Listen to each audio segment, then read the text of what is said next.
7:15 en el territorio continental ecuatoriano, buscando la verdad y abogando por la unidad nacional en pro de la paz y la seguridad en el Ecuador.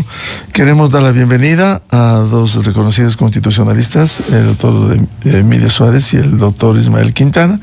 Les invitamos para hablar sobre los desafíos que tiene la nueva Corte Constitucional. Ayer hubo el sorteo, salieron elegidos para abandonar la Corte las jueces constitucionales Carmen Corral, Daniela Salazar y Enrique Herrería Bonet. Antes fueron en un proceso designados los nuevos jueces constitucionales, doctora Claudia Salgado, doctor José Terán y doctor Jorge Benavides. ¿Cuáles son los grandes desafíos que tiene esta Corte? Que, como hemos escuchado a prestigiosos constitucionalistas como los invitados, sobre los fallos, unos destacados, otros cuestionados, como el último, de tratar de ordenar la conformación de comisiones por el tema del conflicto armado interno que vive el Ecuador. Quisiera ilustrar, antes de darle la palabra, ayer dialogamos aquí con uno de los nuevos jueces constitucionales, doctor Jorge Benavides, respecto de los desafíos y lo que debiera hacerse desde la Corte Constitucional. Por favor. El principal reto que se tiene al integrarse a la Corte Constitucional es dar pasos adelante, que lo ha venido haciendo de muy buena forma, para evitar el uso abusivo de garantías jurisdiccionales. Cuando, por ejemplo, se interponen estas acciones para el reconocimiento de derechos, para el cambio de régimen, no están sencillo. Es una distorsión, lo que ha pasado con muchos jueces, en muchas circunstancias, ciertamente, y ahí cumple un papel fundamental la Corte Constitucional para determinar cuáles son esos casos en que se desnaturaliza el uso de estas garantías. Y también, bueno, siempre avanzar en términos de la celeridad en el conocimiento de los procesos. Si bien existe una carga procesal importante, es fundamental siempre tratar de dar la respuesta dentro de los términos y los plazos contemplados en la normativa, porque para todas las personas que acuden al órgano de control constitucional en defensa de sus derechos, es urgente esta suerte de respuesta célere e inmediata en la protección de sus derechos. Esa es la opinión ayer en la revista de Opinión Democracia del juez constitucional doctor Jorge Benavides, que precisamente mañana se posesionarán hasta la Asamblea Nacional. Esa es la previsión. Doctor Ismael Quintana, ¿cuáles son los desafíos de esta Corte Constitucional que cumple un papel importante que debiera ser sobre el control constitucional? Bueno, buenos días, Miguel. Un abrazo para usted, un abrazo también grande para Emilio y por supuesto para la audiencia de Radio Democracia.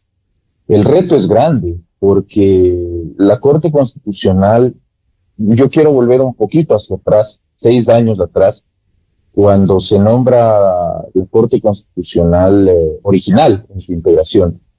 Esta Corte heredó miles de casos represados por parte de la Corte que cesó en funciones en 2018. Y ha venido haciendo durante estos 6 últimos años un esfuerzo, yo diría grande, por tratar de bajar los tiempos de tramitación de los casos. Antiguamente hablábamos de un promedio de entre 5, 7 y en algunos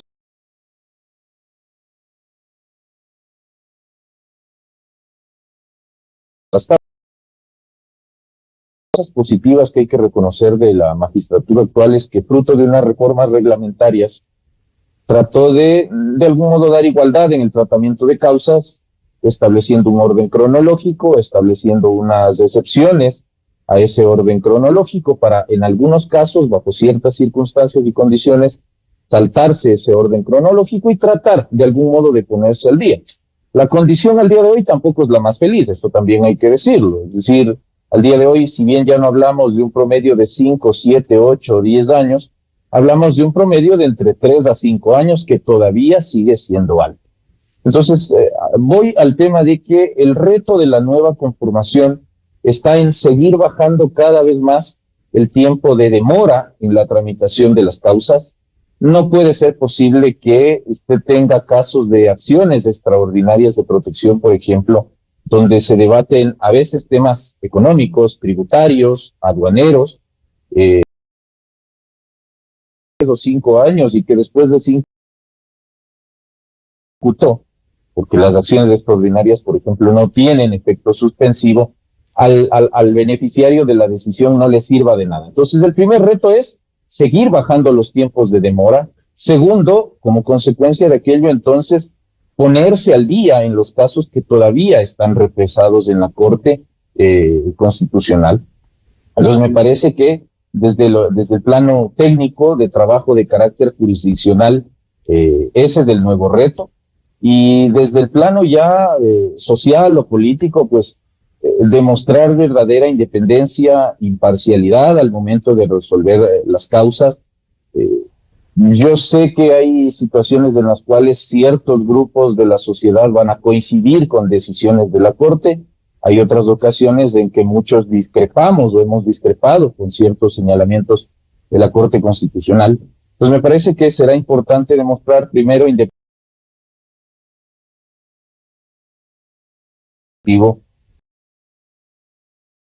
Por ejemplo, jueces que hoy ingresan a la Corte y que fueron nominados, por ejemplo, en el caso de la doctora Salgado, por el Ejecutivo, mostrar su independencia incluso respecto a decisiones o a actos que van a tener que ser controlados por parte de esta Corte y que provienen del Ejecutivo. En el caso de quienes han sido nominados por el Legislativo, uno de los tres también ingresa por parte del Legislativo, me parece que es el doctor Terán. Entonces, esa independencia que se espera de todo órgano jurisdiccional. Y lo más importante, Miguel, ser medidos. Usted hablaba y se refería al último dictamen de estado de excepción. Me parece que ese es un claro ejemplo en el cual uno puede ver que la Corte desborda la nacionalidad. Entonces creo que sí necesita esta Corte refrescar un poco esa línea jurisprudencial un tanto desbordada, desmedida, que ha venido adoptando en ciertos temas, y esperemos que los sesgos o las tendencias ideológicas, las visiones que cada juez tiene respecto a los temas no se impregnen en la toma de las decisiones, en los temas medioambientales, en los temas mineros, en los temas petroleros, porque eso sería lamentable. Uno espera de una Corte Constitucional, uno espera de un juez constitucional no solamente independencia e imparcialidad frente a terceros o al resto de personas que intervienen en los procesos constitucionales, sino también incluso frente a sus criterios. El reto que enfrenta entonces una Corte a veces es tener que defender aspectos de la Constitución que al juez pueden no gustarle, pero que están vigentes mientras la norma no cambie. Es decir, tener que defender la Constitución. La tendencia ideológica que puede tener un juez constitucional. Quizá esa es una de las deudas que todavía tiene la Corte, si bien yo creo que hay que rescatar lo positivo, y lo positivo es que es una Corte que no está secuestrada al vaivén de la política, y eso me parece justo reconocerlo, pero sí creo que es una Corte que... Pues sí creo que eso debe cambiar, y ojalá con la nueva integración la cosa vaya para mejor. Bienvenido al doctor Emilio Suárez. ¿Cuáles son los desafíos de la Corte Constitucional? Como bien señalaba el doctor Quintana, con algunos altibajos respecto de los fallos que ha tenido durante su función, y ahora con la salida de 3 jueces constitucionales y el ingreso de 3 nuevos. Muchas gracias, Miguel. Un gusto estar esta mañana compartiendo con su audiencia y, por supuesto, con Ismael, con quien compartimos el panel el día de hoy. Pues, Ismael, creo que la Corte tiene varios retos desde el punto de vista jurisdiccional y político. Jurisdiccional, coincido con lo indicado por Ismael, que la Corte ha venido haciendo un trabajo importante, un trabajo significativo respecto a más ágil de causa,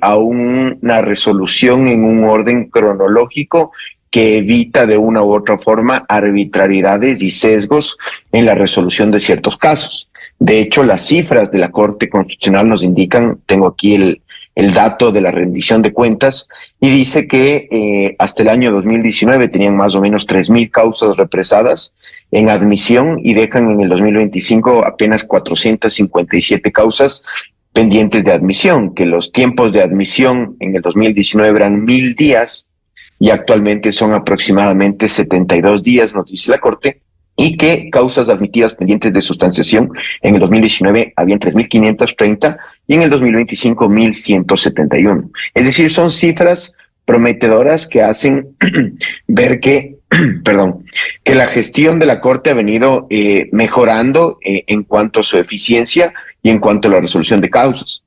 Ahora bien, tampoco el análisis que se debe hacer a la Corte debe ser netamente numérico. Hay que entender también el por qué la Corte ha logrado disminuir sustancialmente la resolución de las causas, sin desconocer, por supuesto, la notable labor que ha venido generando las distintas conformaciones de la Corte a partir del año 2019. Recordemos que antes del 2019 era otra realidad completa de la Corte. Sin embargo, a partir del 2019 sí se han notado, y especialmente de la Corte, decir del año 2022 al año 2025, la Corte ha venido actuando con ciertos criterios no tan claros, sobre todo en la fase de admisibilidad, especialmente de acciones extraordinarias de protección. Ismael, no estoy seguro que coincidirá conmigo que lamentablemente en la fase de admisión la Corte ha venido siendo muy restrictiva. De hecho, de acuerdo con las un 97% de acciones extraordinarias de protección se inadmiten.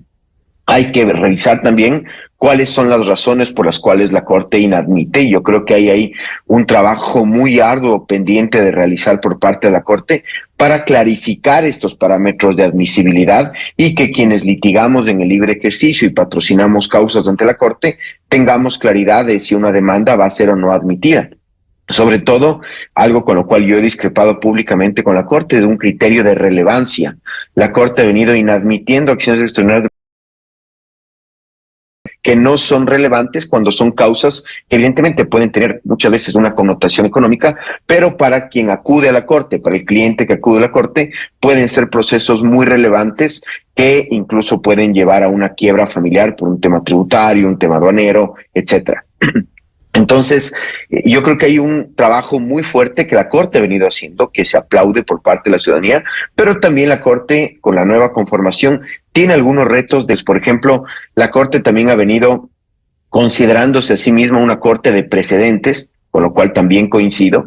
Sin embargo, creo que la Corte tiene el reto de comprender que no es solamente una Corte de precedentes, sino también una Corte que resuelve garantías jurisdiccionales, y garantías jurisdiccionales que no pueden estar atadas necesariamente a que ya se ha resuelto anteriormente y se ha generado un precedente respecto de un determinado tema. Ahora bien, eso quizás desde el punto de vista jurisdiccional, que podemos ahondar mucho. Ismael decía algo que es muy cierto. La Corte ha venido corrigiendo desnaturalizaciones de las garantías jurisdiccionales, lo cual está muy bien. Había mucho abuso y existe hasta el día de hoy mucho abuso en materia de garantías jurisdiccionales. Sin embargo, la Corte debe cuidarse de no caer al otro extremo, de básicamente prohibir las garantías jurisdiccionales para todo, y que básicamente, si es que no es un tema ambiental o un tema de alguna minoría de la ciudadanía, básicamente es un tema que la Corte lo va a inadmitir o lo va a rechazar. Entonces creo que la Corte también debe cuidar un poco esos sesgos y también clarificar justamente los criterios que tiene para resolver este tipo de temas, sin dejar de lado el otro reto que también es importante de la Corte. Y yo creo, y coincidiendo con lo dicho anteriormente, creo que la Corte tiene en sus manos un poder respecto de el ámbito social y el ámbito político significativo. Y justamente respecto del ámbito político, la Corte creo que tiene un reto muy importante, y es sobrevivir al vaivén político que tiene el Ecuador. Es decir, sea quien sea que gane en la segunda vuelta electoral, han manifestado los dos grupos su inconformidad con la Corte Constitucional. Y eso es bueno. Yo creo que en un Estado democrático, en un Estado constitucional, el hecho de que el poder discrepe generalmente con las altas cortes, especialmente con la Corte Constitucional, quiere decir en términos generales, sin perjuicio de discrepar con algunos criterios, de que la Corte está haciendo una gran labor. Recordemos, desde el año 2008 hasta el año 2018 prácticamente, los poderes de turno se encontraban muy cómodos con la Corte Constitucional. Nosotros no veíamos, por ejemplo, que la Corte declara inconstitucionales de estados de excepción. Ahora la Corte lo ha venido haciendo en los distintos gobiernos desde el año 2019.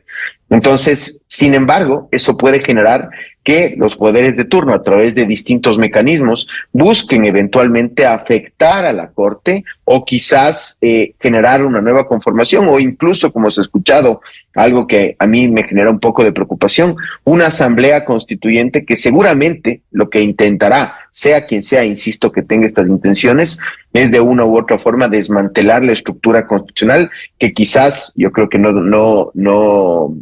la mayoría de la ciudadanía coincidirá conmigo, la Corte ha sido el último bastión de institucionalidad que le ha quedado a este país en muchos ámbitos, sin perjuicio de algunos excesos que ha tenido, insisto, por la temática quizás de ciertos asuntos que le ha tocado resolver. La Corte ha sido el último bastión de institucionalidad, y eso evidentemente a veces genera roces con los poderes de turno y los poderes políticos de turno. Yo creo que desde estas dos perspectivas debería analizarse justamente los retos que tiene la Corte a propósito de los siguientes 3 años con la conformación que vamos a tener. Doctor Ismael Quintana, usted señalaba el tema del procesamiento de las demandas, las acciones que se presentan, los tiempos en definitiva. Pero hay casos, porque cuando se señala la casuística a veces se molestan también en la Corte Constitucional. Hay un caso concreto, último, a propósito de los abusos de consejeros del Consejo de Participación Ciudadana, que en el camino, en otra instancia, el Tribunal Contencioso Electoral destituyó, pero no a todos. El presidente de la Corte, que es el que pone el orden del día, les dio 24 horas para que presenten el informe de lo actuado. Presentaron dentro de esas 24 horas y resulta que ya nos olvidamos, ya no volvió a convocar y el caso está pendiente. Sí sería bueno conocer, porque públicamente no han dicho nada. Sí, me imagino que usted se refiere al tema de la superintendencia de bancos, donde la Corte inició. Lo que pasa es que, Miguel, este es un país cervecero. Es decir, cuando los escándalos están a flor de piel, sube mucho la espuma, las instituciones, y la Corte ha sido parte de aquello, tratan de reaccionar ante el escándalo. Y eso pasó con el tema superintendencia de bancos. Es decir, se armó el escándalo fruto de una decisión irregular que tomó la antigua mayoría del Consejo de Participación Ciudadana. La Corte activa la fase de verificación del cumplimiento de una sentencia que dictó a fines del año anterior o en los últimos meses del año anterior. La Secretaría Técnica Jurisdiccional de la Corte les pide a los consejeros los informes de descargo, y yo no esperaba entonces que la Corte tome una decisión célere. Probablemente en la Corte se han tomado su tiempo, viendo que el Tribunal Contencioso Electoral adoptó ya una decisión definitiva en el caso de los consejeros de la Liga Azul, pero resulta que los ámbitos de responsabilidad son distintos. Es decir, una cosa es lo que haya ocurrido con el caso Liga Azul, respecto de la violación de normas electorales y de la ley orgánica del Consejo de Participación Ciudadana al momento de la campaña electoral para llegar a ese organismo.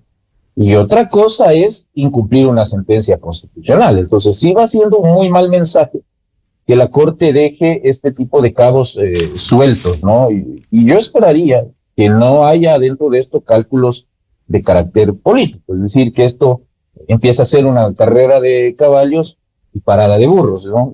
Tomo la decisión, abro la fase de seguimiento y luego dejo el caso congelado. Pero yo quisiera de esto abrir al tema del caso del común de los ciudadanos, de los empresarios, de los grupos de trabajadores, es decir, de gente que acude a la Corte con similares pretensiones. Lo que decía Emilio hace un momento. Es decir, no solamente es un tema de decir, nosotros tenemos hoy ya no 3,000 y pico de casos pendientes en admisión, sino que ya dejamos pendientes 400 o 500 casos. El tema es que lo has hecho sobre la base del no. Esta es una Corte que tiene mucho el no en la punta de la lengua, el no en las admisibilidades. Es decir, cuando usted analiza los autos de la Corte Constitucional, hay casos en los cuales la Corte llega al extremo en la sala de admisión de decirle, la demanda cumple requisitos, puede ser calificada a trámite, pero a mí, juez ponente de la admisión, me parece que el caso no es trascendente, no es relevante y no es novedoso. Es decir, un subjetivismo tal que hace que esto empiece a saber a denegación de justicia, ¿no? Ese tipo de cosas tienen que cambiar en la Corte. Y este es el reto que tienen los nuevos jueces, cambiar esa forma de pensar de la Corte actual respecto de la admisibilidad, de la alta arbitrariedad al momento de resolver cuando un caso a juicio, además de uno o de dos miembros de la Corte, ni siquiera de todo el Pleno, sino probablemente de dos miembros de la Corte, el caso no es importante o no es relevante. Entonces, cuando el caso es medioambiental, cuando el caso se refiere a temas de eutanasia, de aborto por violación, de matrimonio igualitario, el caso es absolutamente relevante. Y le damos, Miguel, un tratamiento preferente, célere, y dictamos las sentencias dentro de los tiempos que la ley establece. Pero cuando el caso no me gusta, cuando el caso no es de agenda, cuando el tema es un asunto tributario, cuando el tema es un asunto aduanero, peor cuando el asunto es un aspecto de carácter petrolero, de carácter minero, de orden empresarial, incluso en los temas de derechos de grupos de trabajadores. Y no me estoy refiriendo a estos temas que se han hecho públicos de CNL y otros, donde francamente la Corte tiene la razón. Hay un abuso y una desnaturalización de la acción de protección en esos casos. Pero sí hay otros casos en los cuales hay grupos de trabajadores que reclaman justamente, por ejemplo, temas de utilidades.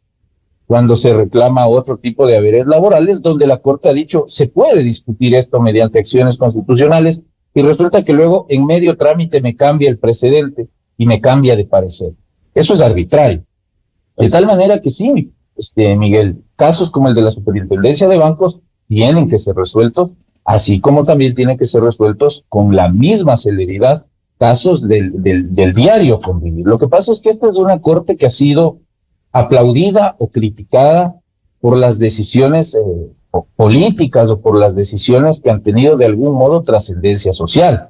Entonces nosotros aplaudimos o criticamos a la Corte solamente por los fallos como los que le decían, la eutanasia, el matrimonio igualitario, el aborto por violación, los decretos de estados de excepción y ese tipo de decisiones que son las que son publicitadas incluso por la misma Corte Constitucional. Pero cuando uno está en el libre ejercicio, y Emilio no me va a dejar mentir, para preparar una demanda uno suele acudir a la revisión de toda la jurisprudencia de la Corte Constitucional. Es decir, uno como abogado está obligado a leer toda la jurisprudencia, las sentencias de las acciones extraordinarias, las sentencias de las acciones de incumplimiento, de las acciones de inconstitucionalidad. Y en ese diario estudio, en ese permanente estudio, en esa permanente revisión de todos los casos de la Corte Constitucional, es donde uno empieza a ver de qué pata está cojeando esta magistrada. Y lamentablemente, usted pone sobre la mesa un tema que es fundamental, la alta arbitrariedad de la Corte al momento de resolver los casos. A los que quiero le doy tratamiento célere y lo resuelvo rapidito, y a otros prefiero guardármelos, dejarlos ahí y no resolverlos. Y creo que ese es, hablando de retos, otro de los retos que enfrenta la Corte Constitucional.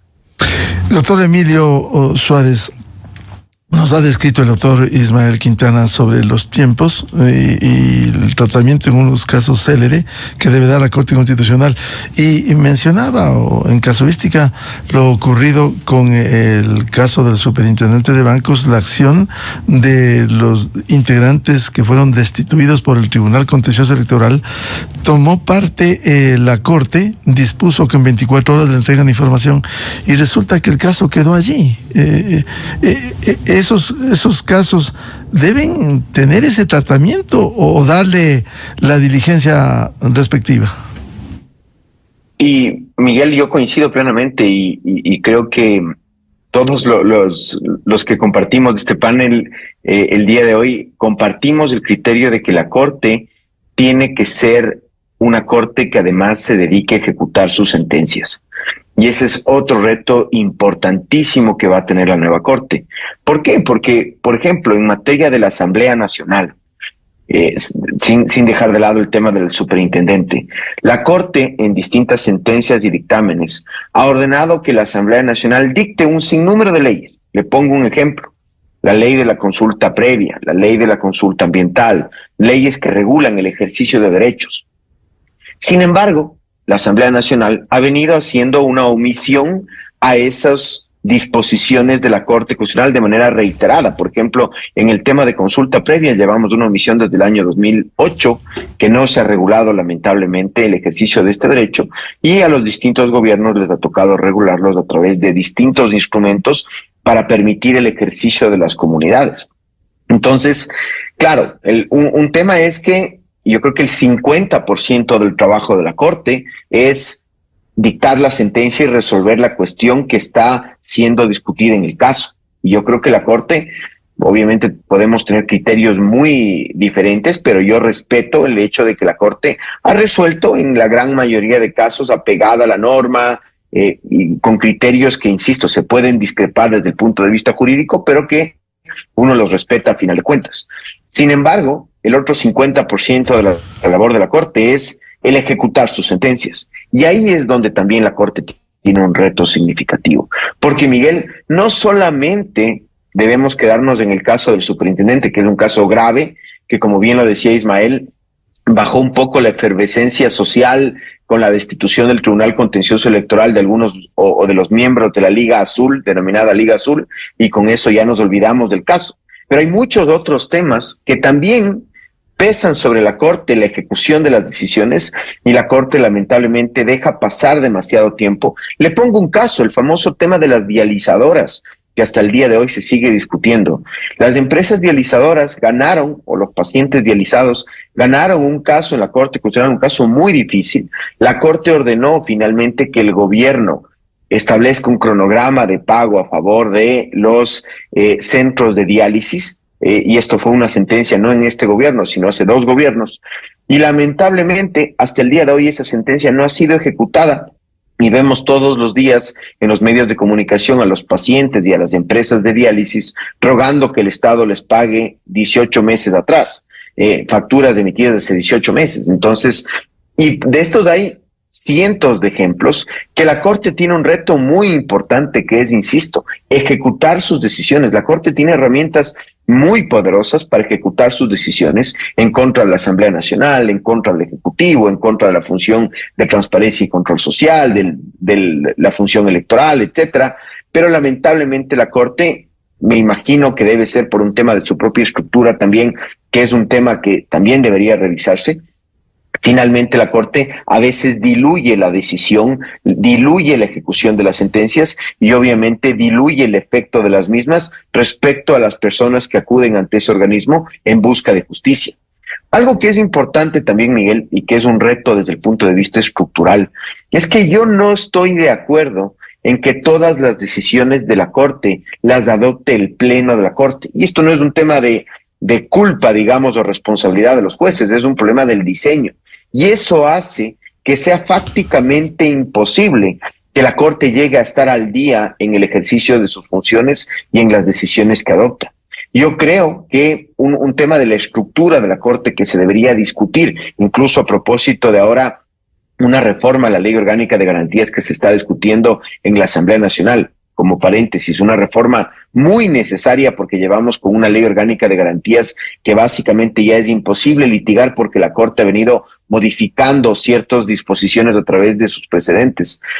Entonces, se podría discutir que el ejercicio de ciertas competencias de la Corte no se lo haga a través del Pleno, sino a través de salas, como funcionaba el Tribunal Constitucional en su momento, lo cual, sin lugar a dudas, dará una agilidad significativa en el ejercicio de ciertas competencias de la Corte. Por ejemplo, los asuntos de control abstracto pueden ir al Pleno de la Corte, pero las extraordinarias de protección las podrían resolver mediante salas.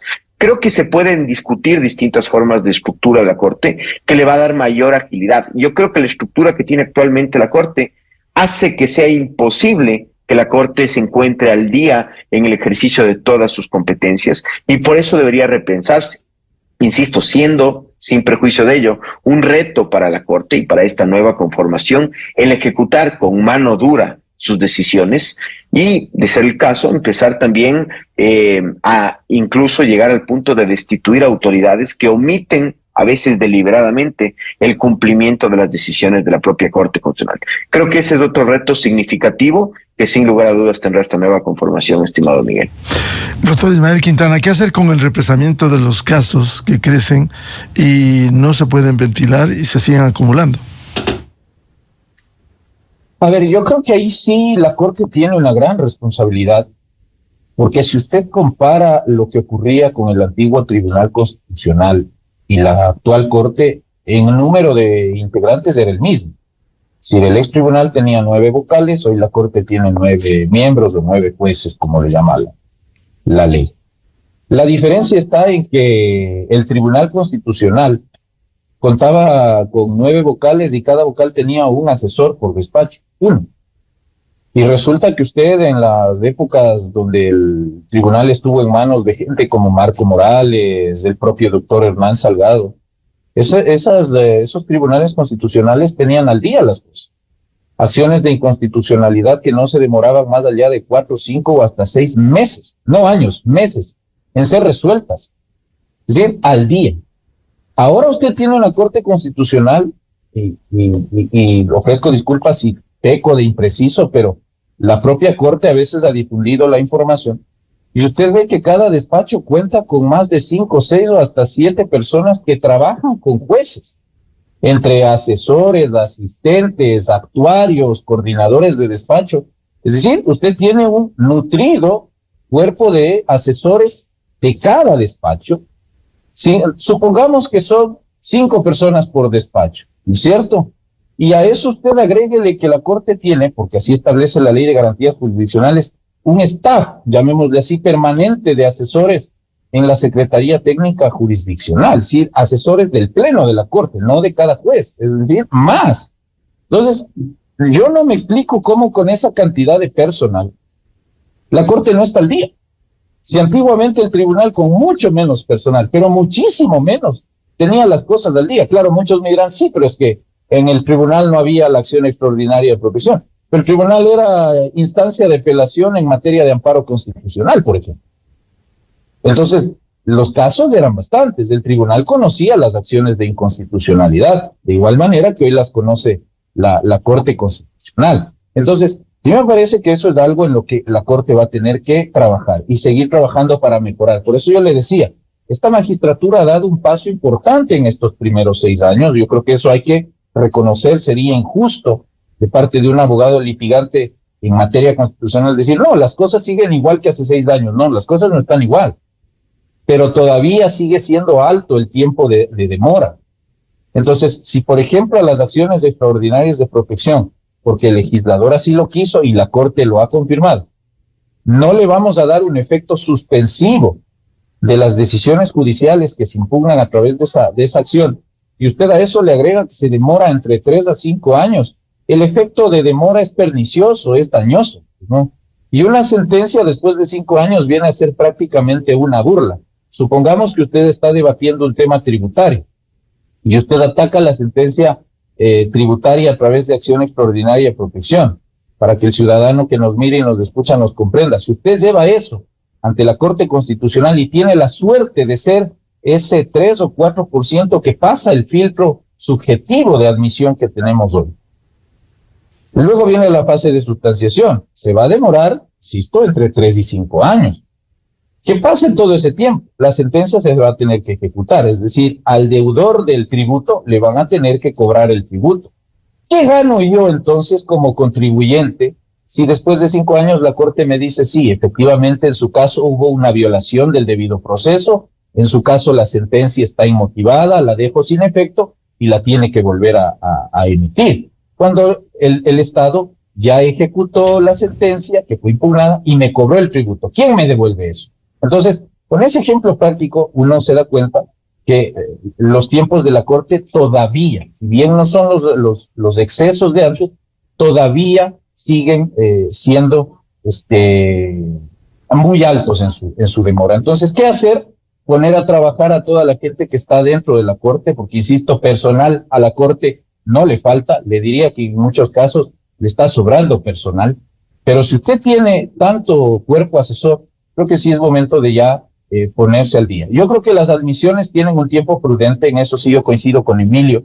La Corte a través de sus tribunales, porque la Corte hizo algo que Emilio sugiere a nivel de admisión, por ejemplo. Antiguamente, ¿qué pasaba?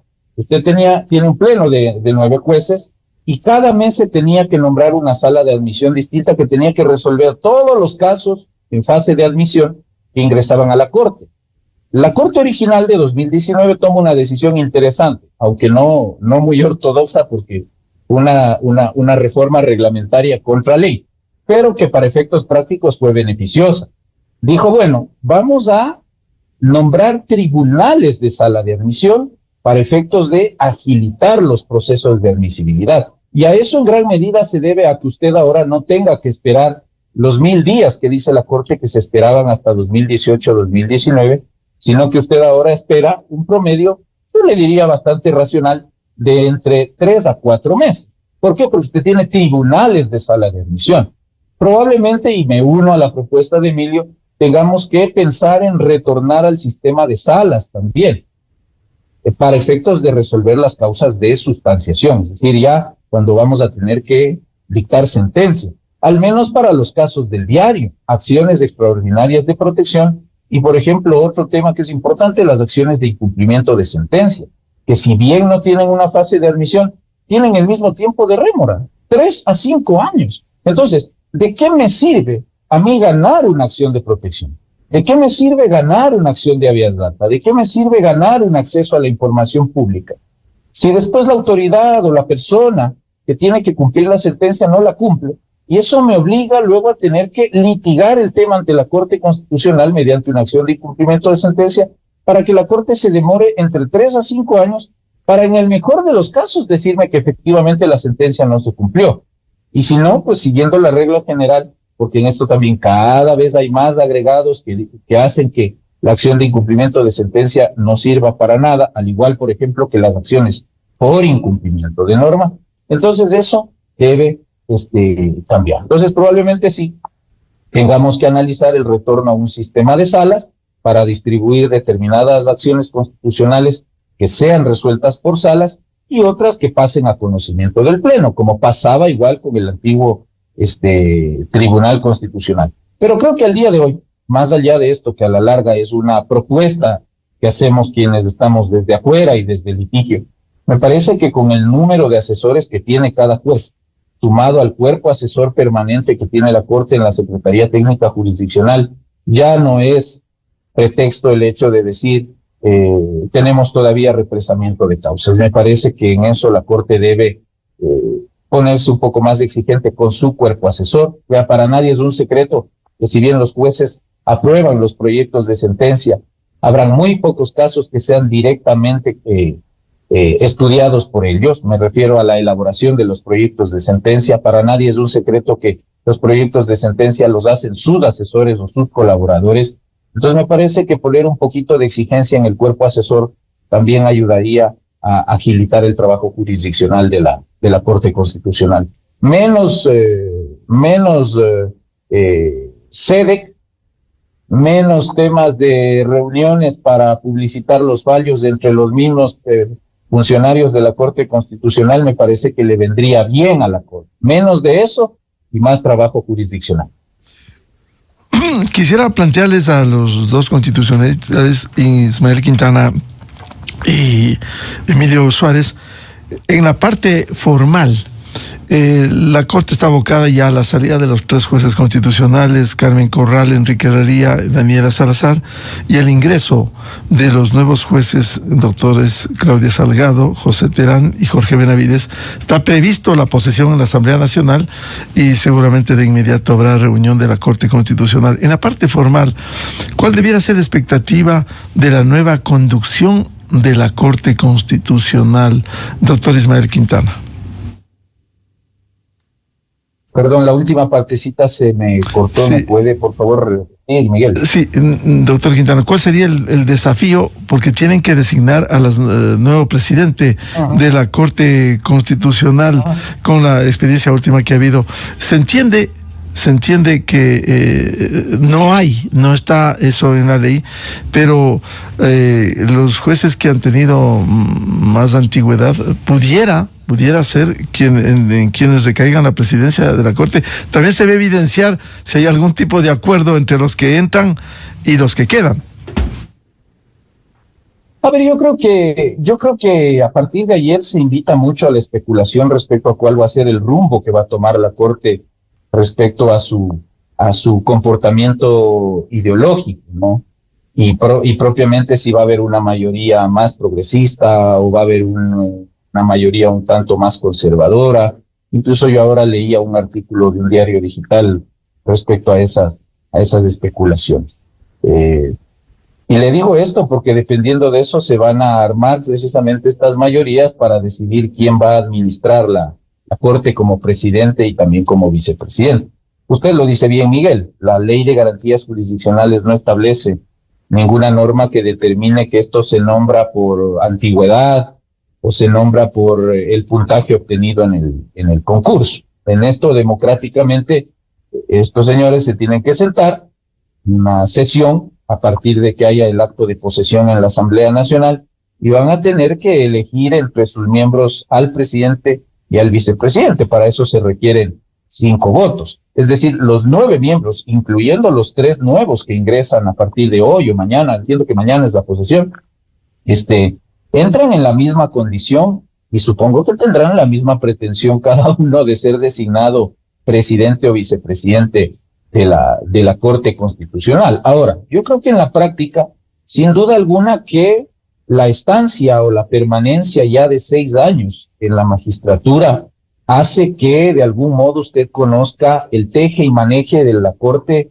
por dentro. Es decir, la Corte no es solamente el trabajo jurisdiccional, que de suyo es importante y me parece que es el 90 y pico % de trabajo que tiene la Corte, pero también hay temas administrativos, también hay temas de contratación de personal, también hay agendas de carácter internacional que hay que manejar. Entonces, el presidente de la Corte también se dedica a esos aspectos. Entonces, me parecería en ese sentido poco adecuado que un miembro recién ingresado a la magistratura aspire, más allá de que la ley, insisto, no se lo impide, aspire a la presidencia. Sí se requiere ya de alguien que haya estado ahí adentro un tiempito y que conozca cómo se maneja la Corte. Por ejemplo, a mí me parece que el perfil de la doctora Teresa Núquez es un perfil interesante. Yo creo que ella podría tomar la posta de Ali Lozada y ser nombrada, ojalá, presidente de la magistratura. Le hablo desde un plano personal, es mi opinión. Sin duda alguna, el resto de miembros tiene seguramente las mismas capacidades, pero me parece que la Corte adoptó una posición. Si usted se fija, en un principio se designa al doctor Hernán Salgado, un juez que estuvo más vinculado al ala conservadora de la Corte Constitucional, entre comillas. Después se hace un cambio y se le entrega la presidencia a un juez que más bien tiene vínculo con el ala progresista o de izquierda de la Corte. Entonces, si tal vez ese va a ser el comportamiento en la designación, pues diríamos que la experiencia nos muestra que hoy le tocaría la presidencia al sector del ala conservadora. Y el problema del ala conservadora, entre comillas, estoy solamente poniendo un nombre, es que el único nombre que queda del grupo es la doctora Teresa Núquez.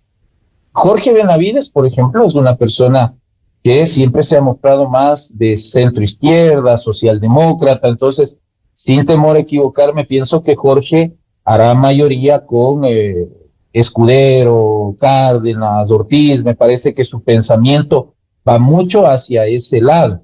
Pero en el caso, por ejemplo, de los doctores Terán y Claudia Salgado, a mí personalmente me resulta todavía un enigma y una incógnita saber para dónde van a ir. Entonces, ojalá lo hagan con responsabilidad, que es lo importante, y de todas maneras lo que los usuarios, abogados y empresas, ciudadanos, que de algún modo acudimos a la Corte Constitucional llevando causas, patrocinando causas, lo que esperamos sencillamente es que la Corte quede en manos de una persona ecuánime, equilibrada, madura, ¿cierto?